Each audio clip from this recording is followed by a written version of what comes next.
नमस्कार दोस्तों। बहुत समय की पहले की बात है। एक नगर में एक युवक रहता था और वो बहुत ही शर्मीला था। उसको इतनी शर्म आती थी कि अगर उसके सामने कोई नया व्यक्ति आकर खड़ा होता तो उसे बात तक नहीं करता था। वह जिनको जानता था, पहचानता था, उससे बात करने में उसे बहुत शर्म आया करती थी। उनसे वह ठीक भी बात नहीं कर पाता था।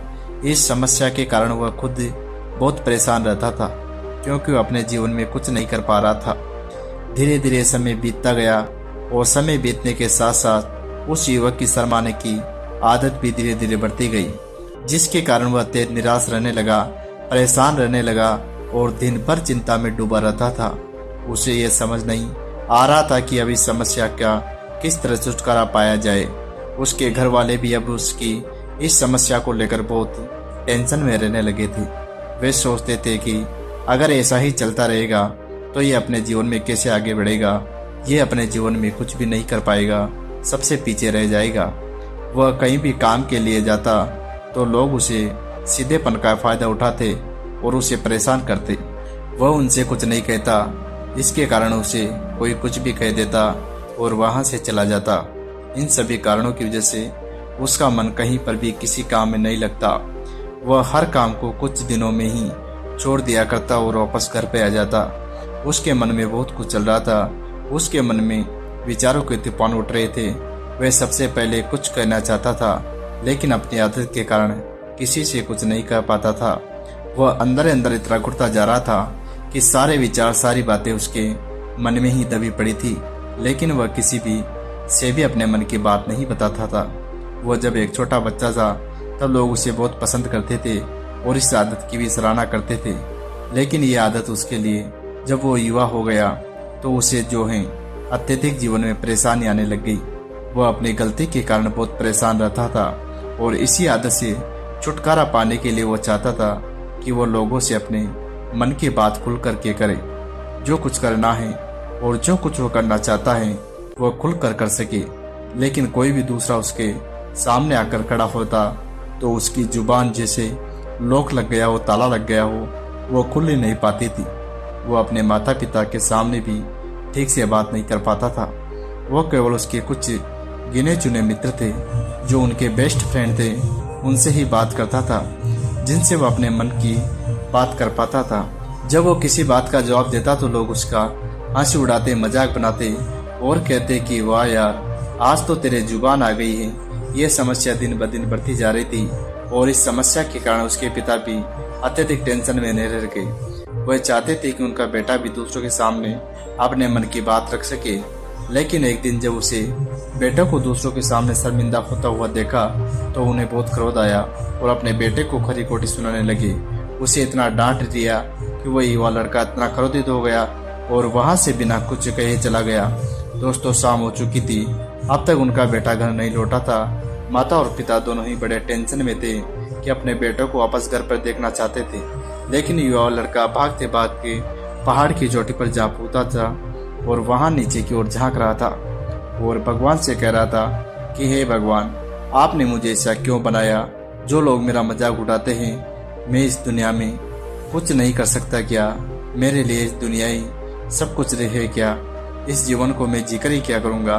मैं किसी से कुछ कहने की कोशिश करता हूँ, लेकिन लोग मेरा मजाक उड़ाते हैं और वो मुझसे कुछ भी कहकर चले जाते हैं और मैं उनका जवाब नहीं दे पाता।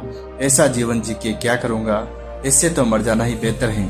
इतना सा कहकर जैसे ही वो कूदने की तैयारी कर रहा था तभी पीछे से आवाज सुनाई पड़ती है, जान देना तो बहुत आसान है बेटा, लेकिन इस दान को तुम वापस नहीं पा सकोगे। ये आवाज जैसे ही उनके कानों में पड़ी वो पीछे मुड़कर देखने लगा और जैसे ही पीछे मुड़कर देखा उसने देखा कि एक बौद्ध भिक्षु उनके पीछे खड़े हैं और वो उनको देखकर डर गया और अपने कदम को पीछे खींच लिया और चुपचाप वहां खड़ा हो गया। अपनी आदत के कारण उनसे कुछ नहीं कह पा रहा था।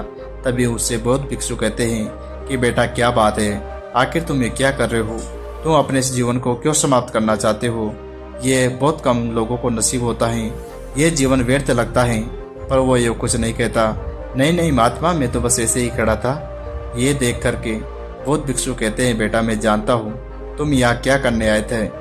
तुम मुझसे कुछ नहीं छुपा सकते, लेकिन मैं चाहता हूँ कि तुम अपनी समस्या खुद अपने मुंह से बताओ। तभी मैं जो है तुम्हारा समाधान कर पाऊंगा। और यदि मैं तुम्हारी कुछ मदद कर सकूं तो तुम्हें आगे बढ़ना होगा, क्योंकि तुम्हारा समस्या का समाधान जब भी हो सकता है जब तुम मुझे अपनी समस्या बताओगे, वरना मैं कुछ नहीं कर पाऊंगा। बौद्ध भिक्षु की यह बात सुनकर युवक कहता है, नहीं नहीं मैं ठीक हूँ। युवक की बातें सुनकर बौद्ध भिक्षु युवक से कहते हैं, बेटा यदि तुम नहीं चाहते मैं तुम्हारी मदद करूं तो कोई बात नहीं, तुम्हारे को मेरी बात पर विश्वास नहीं है तो कोई बात नहीं, तुम्हें एक बार मेरी बात पर विश्वास करना चाहिए। मैं तुम्हारी मदद के लिए यहाँ पर आया हूँ। तुम चाहो तो मुझे अपनी समस्या बता सकते हो और तुम्हारी समस्या का समाधान मैं अवश्य करूँगा। युवक बौद्ध भिक्षु से कहता है, नहीं नहीं महाराज आप जाइए, मुझे कुछ नहीं चाहिए। इस पर बौद्ध भिक्षु कहते हैं, ठीक है बेटा, यदि तुम नहीं चाहते हो तो मैं यहाँ से चला जाता हूँ, लेकिन मेरी बात को याद रखना, मेरे जाने के बाद यहाँ पर तुम्हारी मदद करने के लिए कोई नहीं आएगा। इतना कहकर वह जैसे ही पीछे की ओर मुड़े और अपने मार्ग में जाने ही लग गए, तभी युवक को खड़ा होकर यह सब देख रहा था। जैसे ही कुछ दूर पहुंचे, उस युवक ने जोर से आवाज लगाई कि हे महात्मन, हे गुरुदेव, मेरी समस्या बहुत बड़ी है, क्या आप उसका समाधान कर पाएंगे? क्या आप मुझे उसका उचित जो है उपाय बता सकते हैं? यह सुनकर बौद्ध भिक्षु वहीं पर खड़े हो गए और पीछे मुड़कर उन्होंने युवक की बात का जवाब देते हुए कहा, बेटा दुनिया में ऐसी कोई सी भी समस्या नहीं है जिसका समाधान नहीं होता, क्योंकि जब समस्या आती है तो उसका समाधान एक न एक अवश्य आता है, इसलिए इसका समाधान मैं अवश्य करूंगा। और बौद्ध भिक्षु ने उस युवक की समस्या को सुना। जो युवक ने बोला, गुरुवर मेरी एक बहुत बड़ी समस्या है, मैं अत्यधिक शर्मिला हूँ, मैं किसी से कुछ बात नहीं कर पाता और मैं अपने मन की बात भी नहीं बता पाता। जब मैं किसी से बात करने की कोशिश करता हूँ, लोग मेरा मजाक उड़ाते हैं, हंसी उड़ाते हैं और मुझे उल्टी सीधी बातें सुनाते हैं और खरी खोटी बातों को मेरे को सुनना पड़ता है। मैं उसका जवाब नहीं भी दे पाता। लोगों की तरह मैं चालाक बनना चाहता हूँ, लोगों की तरह बातों का जवाब देना चाहता हूँ, अपने मन की बात करना चाहता हूँ। मैं इस दुनिया में कदम के साथ अपने कदम मिलाकर चलना चाहता हूँ। क्या मुझे कुछ समाधान बता सकते हैं? तब बौद्ध भिक्षु ने कहा कि बेटे, तुम्हें शर्मिला होना ही तुम्हारा सबसे बड़ा कारण है। तुम्हारे अंदर का जो डर है उसे तुम पहचान नहीं पा रहे हो, जिसका कारण उसका समाधान करने में असमर्थ है। शर्म करना अलग बात है और डरना अलग बात है। ये जो डर होता है हमारे मन के भीतर होता है। जब हम किसी से कोई भी बात नहीं करते तो केवल हमें चारों तरफ डर नजर आता है और हम जगह डरते ही रहते हैं, लेकिन इसे शर्माना नहीं कहते। शर्म तो एक हद तक होती है जो तुम्हें चुप कर सकती है। फिर बौद्ध भिक्षु युवक से कहते हैं, बेटा तुम सबसे अधिक किससे शर्माते हो? तो युवक ने जवाब देते हुए कहा, मुझे अपने पिता से बात करने में सबसे ज्यादा शर्म आती है, उनके सामने कुछ बोल नहीं पाता। तभी बौद्ध भिक्षु कहते हैं, कोई बात नहीं, अपने पिता से बात कर रहे हो या फिर मैं बात करने का प्रयास करते हो तो तुम्हारे मन में क्या क्या ख्याल आते हैं, जरा मुझको बताओ। तब युवा कहता है कि मैं बात करने का प्रयास करता हूँ तो मुझे ऐसा लगता है कि मानो मेरे पिता मुझे डांट देंगे, मुझ पर क्रोध करेंगे या मुझसे नाराज हो जाएंगे, और कहीं ना कहीं मुझे ये भी लगता है कि मैं कुछ गलत ही बात करूँगा। यहाँ तक कि मेरे मन में से ख्याल आते हैं कि शायद मेरे पिता मुझसे प्यार नहीं करते, इसलिए मेरे को डर बहुत लगता है। तब जो महात्मा कहते हैं कि क्या ऐसा उपाय है जिससे तुम डरते नहीं हो, ऐसा रास्ता है जिससे जो है मेरे अंदर का डर पूरी तरह समाप्त हो जाए? यह युवा कहता है, कृपा करके मुझे इस समस्या का समाधान बताइए, मुझे इस डर से बाहर निकलना है, मुझे लोगों की तरह खुलकर जीवन को जीना है। इस युवक की बातें सुनकर बौद्ध भिक्षु ने मुस्कुराए और कहा, अपने पिता से कहो कि मुझे कुछ काम करना है, उसके लिए मुझे कुछ पैसे चाहिए, और तुम उनसे पैसे मांगने में कामयाब हो गए तो तुम्हारी समस्या का समाधान मैं तुमको अवश्य बताऊंगा। यह सुनकर यो काफी घबरा गया और उनसे कहा कि गुरुदेव, मैं उनसे कुछ कह नहीं पाता, उनके सामने तो मेरी बोलती तक बंद हो जाती है, मैं उनसे धन कैसे मांग सकूंगा? ये बात सुनकर बौद्ध भिक्षु उस युवक से कहते हैं, तब तो तुम्हारी समस्या का कोई समाधान नहीं है और ना ही तुम कभी भी अपने जीवन को खुलकर जी पाओगे। यह सुनकर युवक उन भिक्षु से कहता है कि कृपा करके मुझे कोई कार्य बताइए जिससे मैं अपने का डर पूरी तरह समाप्त कर सकूं, और ऐसा कोई समाधान बताइए यदि अपने डर का डर खत्म करना है तो सबसे पहले तुम्हें एक काम करना होगा। युवक घबरा गया और काफी देर सोच विचार करने के बाद कहते हैं, गुरुदेव ठीक है, आप चाहते हो तो मैं इस कार्य को करूंगा और इसे पूरा करने का प्रयास जरूर करूंगा। इतना कर वह अपने घर पर लौट आता है। उसको देखकर उसके माता पिता बहुत खुश हो जाते हैं और युवक जो अपने पिता से डरता था वो कहते हैं, पिताजी मुझसे आपसे कुछ बात करनी है। इस पर पिता कहते हैं, बोलो क्या बात है बेटा। वो कहता है, पिताजी मैं कुछ काम करना चाहता हूँ और मुझे आपसे कुछ धन चाहिए, क्या आप मुझे कुछ रुपये दे सकते हैं। इतना सुनकर युवक के पिता ने उनकी और ध्यान से देखा और काफी देखने के बाद उसी से झूम उठे और अपने पुत्र को अपने गले लगा लिया और अपना जो संपत्ति थी, जो पैसे थे, वो पुत्र के हाथों पर रख दिया और कहने लगे, बेटा इतना पैसा काफी है या तुम्हें कुछ और चाहिए। यह सुनकर वह युवक अपने पिता से कहता है, नहीं पिताजी इतना काफी है, इससे मैं काम चला लूंगा। और वह धन को लेकर तुरंत दौड़ पड़ता है और वेद भिक्षु के पास चला जाता है। जो रुपये उसने अपने हाथों में ले रखा था उनको दिखाते हुए कहता है, गुरुदेव मैं रुपये लेकर आपके पास आ चुका हूँ, मैंने पिताजी से धन मांग लिया है, क्या आप मेरी समस्या का समाधान बताओगे। तब वो कहते हैं, इतनी जल्दी है, अभी एक और काम करना है तुम्हें। तभी कहते हैं, तुम्हारी समस्या का समाधान मैं उससे बताऊंगा, यदि तुम इस कार्य को पूरा नहीं कर सके तो मुझे कोई भी समस्या का समाधान नहीं बताने वाला। तब युवक उस बौद्ध भिक्षु से कहता है कि मैंने आपके लिए काम तो कर दिया, आप मुझे एक और काम करने के लिए बोल रहे हैं। तब बौद्ध भिक्षु कहते हैं कि हाँ, एक और काम तुम्हें करना है। एक बार फिर से काफी सोच विचार करके बौद्ध भिक्षु से कहता है, ठीक है बताइए। इसके जवाब में बौद्ध भिक्षु कहते हैं, जाओ ये जो पैसे तुमने लिए थे अपने पिता से मांग कर लाए हो, इस धन को वापस अपने पिता को लौटा दो और ये कहना कि पिताजी मैं भी काम नहीं करना चाहता, लेकिन जब समय आएगा तो मैं आपसे ये रुपये वापस ले लूंगा और अपना काम पूरा करूंगा। यह सुनकर युवक एक बार फिर से पूरी तरह काम गया कहने लगा, गुरुदेव आप एक ऐसा काम दे रहे हो जो मैं कर नहीं पाऊंगा, मुझे बहुत डर लग रहा है। मैं धन तो लेकर आ गया लेकिन मैं वापस दूंगा तो पिताजी मेरे बारे में क्या सोचेंगे, मैं शर्मिंदा हो जाऊंगा, कृपया मुझे कोई और काम दे दें। तब बौद्ध भिक्षु कहते हैं कि मैं जो तुम्हें काम दिया है वही तुम्हें करना होगा, अन्यथा तुम्हारी समस्या का समाधान नहीं होगा। काफी देर सोच विचार करने के बाद वह युवक कहता है, ठीक है गुरुदेव मैं वापस जाता हूँ। और वह दौड़कर अपने पिताजी के पास जाता है और कहता है, पिताजी मुझे अभी ये न चाहिए, मुझे कुछ काम करना पड़ेगा, उसके बाद मैं आपसे धन वापस ले लूंगा।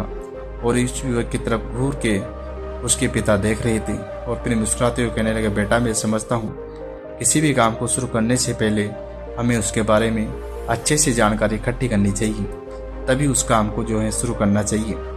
क्या कब कैसे करना है इसके बारे में हमें बहुत सी जानकारियाँ लेनी पड़ती हैं, कोई भी काम ऐसे शुरू नहीं किया जा सकता, इसलिए तुम्हें भी यही करना है, तब हमें धन लगाना चाहिए।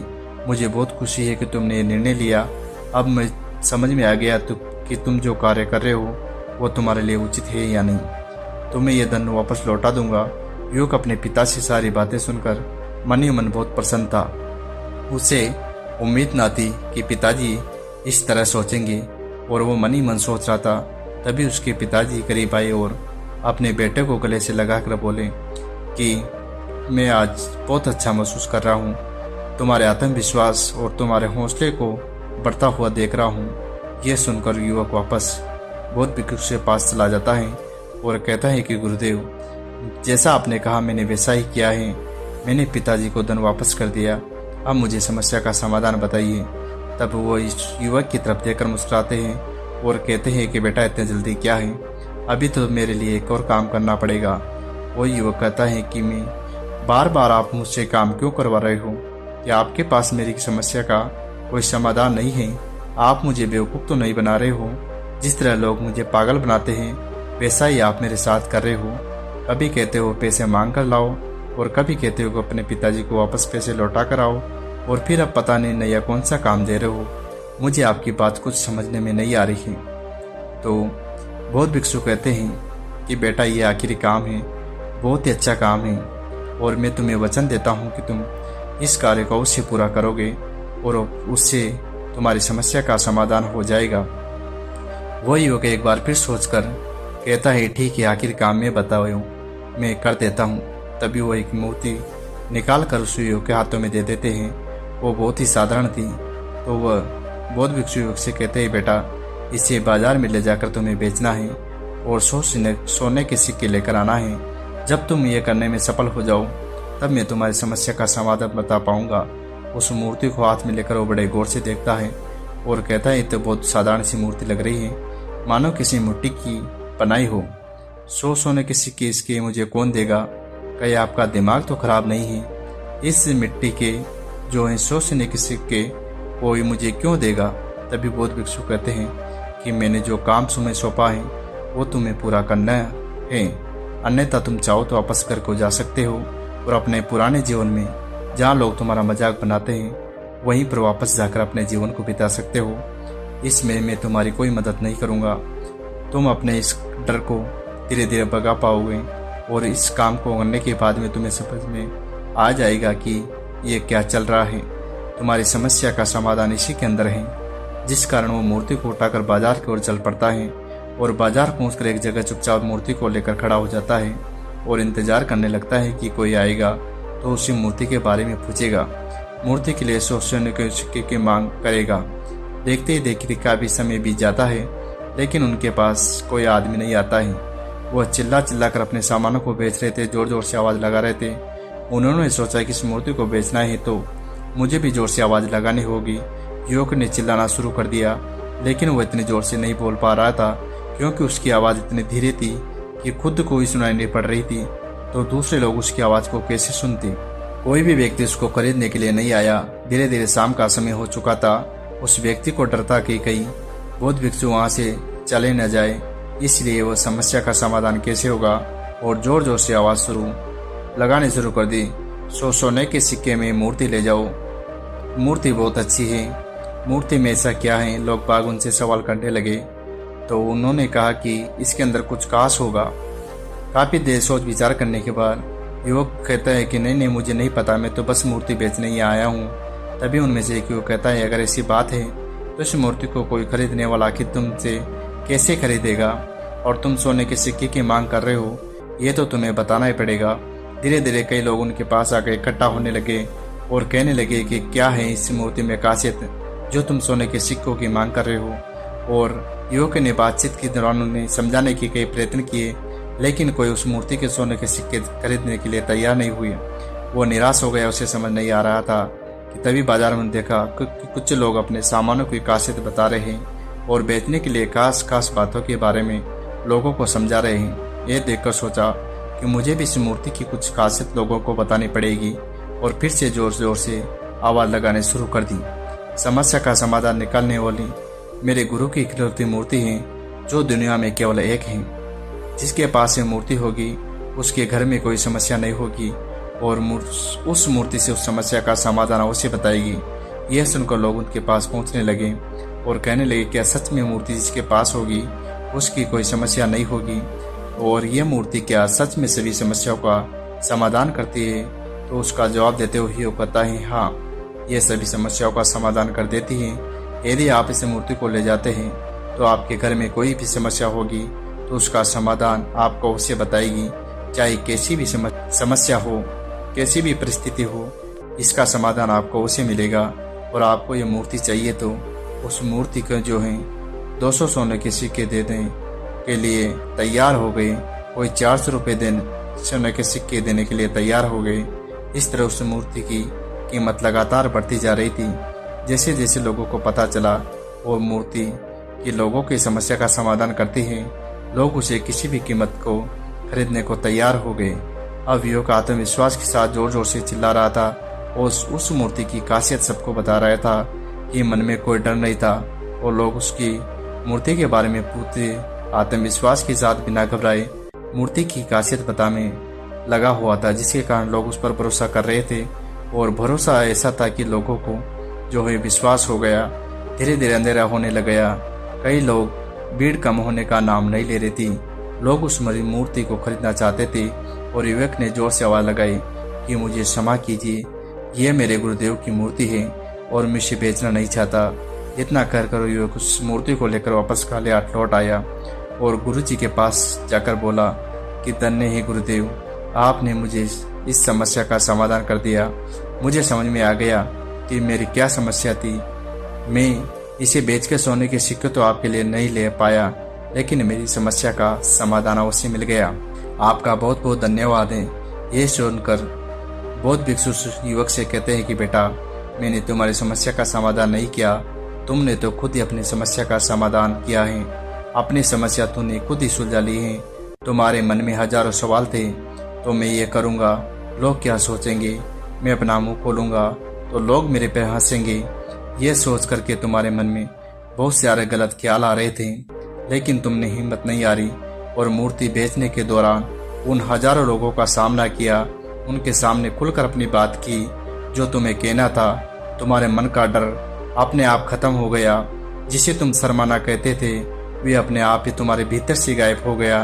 और बौद्ध भिक्षु की ये बात सुनकर कहते हैं कि आज मेरे मन में विश्वास जगा दिया है, मैं अपने जीवन में कुछ हासिल कर सकता हूँ। आपको बहुत बहुत धन्यवाद गुरुदेव।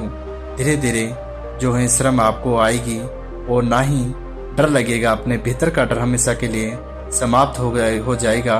अगर अपने जीवन में कुछ भी करना चाहते हो, कुछ पाना चाहते हो, तो अपने अंदर के डर को खत्म करना होगा। अपने मार्ग में आ रही तमाम जो मुश्किल है उनको पार करना होगा। लोग क्या कहेंगे, लोग क्या सोचेंगे, इन सभी चीज़ों को भूलना होगा। क्योंकि दोस्तों, लोग कुछ ना कुछ तो कहते हैं, यही आपके मन में डर रहता है। इस डर को हमेशा के लिए ख़त्म करना है। खुद पर विश्वास करना है कि हम जो कर रहे हैं वो सब कुछ सही कर रहे हैं। तो दोस्तों, इसी डर को आपको ख़त्म करना है और यही कहानी हमें सिखाती है। और ऐसी कहानियाँ रोजाना देखने के लिए चैनल को लाइक शेयर और सब्सक्राइब करना ना भूलें। धन्यवाद।